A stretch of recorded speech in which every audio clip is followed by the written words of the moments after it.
తెలుగు రుచికి స్వాగతం.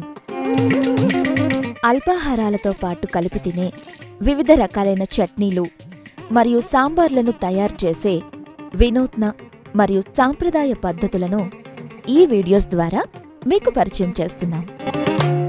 పుదీనా పొడి. ఎండిన పుదీనా ఆకులను వాడి రుచికరమైన పొడిని ఈరోజు తయారు చేసుకుందాం.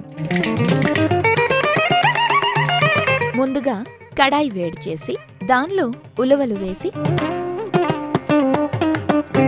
వేయించి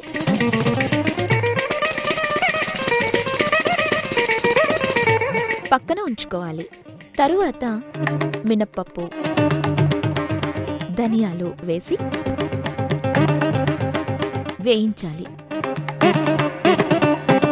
తరువాత చింతపండు, కళ్ళుప్పు వేసి వేయించుకోవాలి.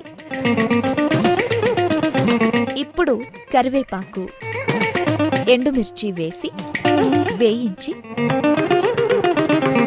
అందులో వేయించిన ఉలవలు, ఎండిన పుదీనా వేసి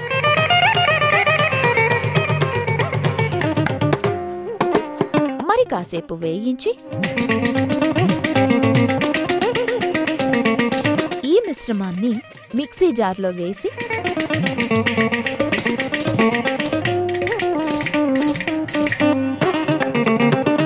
మిక్స్ చేసుకుని ఒక ప్లేట్లో వేసుకుంటే పుదీనా పొడి రెడీ. దానిలో నెయ్యి, నూనె వేసుకుని ఇడ్లీ, వడ లేదా వేడన్నంతో తింటే రుచి అదిరిపోతుందంటే నమ్మండి. మా ఈ వంటలు కనుక మీకు నచ్చితే లైక్ కొట్టండి, షేర్ చేయండి and please subscribe to Telugu రుచి.